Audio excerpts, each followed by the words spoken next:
Ya, kita mulai saja berita terpopuler dari cnbcindonesia.com dengan informasi pertama dari dalam negeri.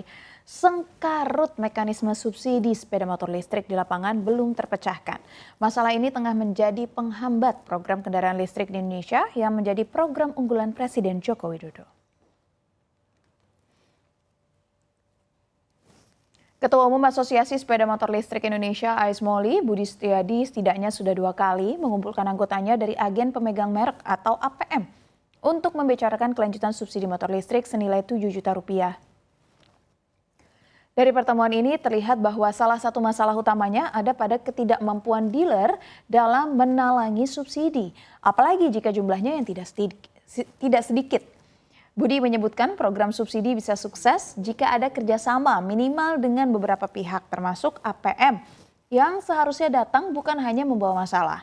Budi berharap APM punya kontribusi atau awareness dengan pihak dealer supaya beban subsidi 7 juta bisa ditanggung pihak APM.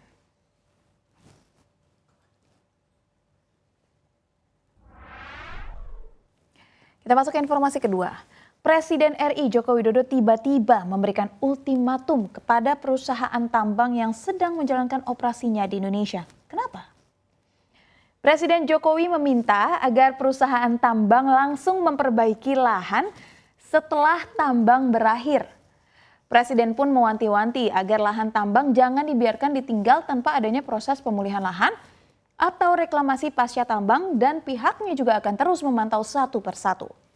Presiden Jokowi menyebutkan kini ada peraturan yang dirilis terkait setiap perusahaan tambang harus memiliki pusat persembahyan atau nursery center. Sehingga habis menambang langsung ditanam supaya tidak terjadi kerusakan lingkungan. Presiden Jokowi juga mengingatkan terkait masalah iklim yang menerpa dunia belakangan ini. Ia memberikan pesan kehati-hatiannya atas ancaman perubahan iklim. Hal ini, kata Jokowi, mengakibatkan munculnya berbagai macam krisis. Salah satunya adalah pangan. Banyak negara yang kini kesulitan untuk mendapatkan pangan, baik dari produksi dalam negeri maupun impor.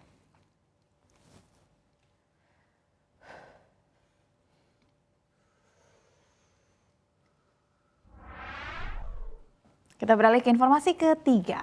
Presiden Joko Widodo juga kembali mengingatkan malapetaka besar yang mampu menghantam dunia, termasuk Indonesia. Semua pihak menurut Jokowi harus berhati-hati.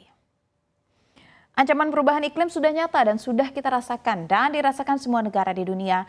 Hal ini menurut Jokowi mengakibatkan munculnya berbagai krisis, salah satunya adalah krisis pangan. Banyak negara kini kesulitan untuk bisa mendapatkan pangan baik dari dalam negeri maupun impor. Persoalan ini semakin rumit ketika belasan negara memilih untuk menahan ekspor, khususnya beras. Sejauh ini sebanyak 19 negara sekarang sudah memberhentikan atau mengerem ekspornya, tidak diekspor lagi sehingga banyak negara yang harga berasnya naik termasuk Indonesia yang kini sedikit naik.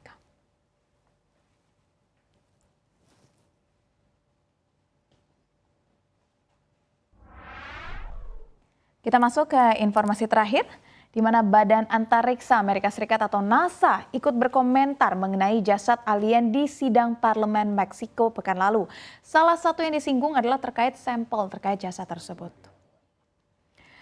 Menurut tim studi Unidentified Anomalous Phenomena, NASA David Spargel, mereka yang menemukan bukti keberadaan alien harus mempublikasikannya untuk dipelajari. Jika NASA menemukan sesuatu, lembaga itu juga akan menyediakan sampelnya untuk pihak lain. Dia mengaku tak tahu mengenai apapun soal sifat sampel yang dibagikan di hadapan parlemen Meksiko. Pemerintah setempat sebaiknya juga jangan menyediakan sampel bagi komunitas ilmiah dunia soal jasad alien tersebut. Asisten Wakil Administrator untuk Riset di Science Mission Directorate NASA dan Evans juga ikut berkomentar.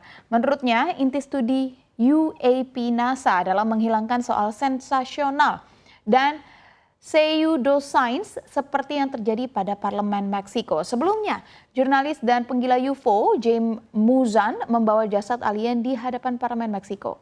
Temuan itu menurutnya tidak berhubungan dengan kehidupan apapun di bumi.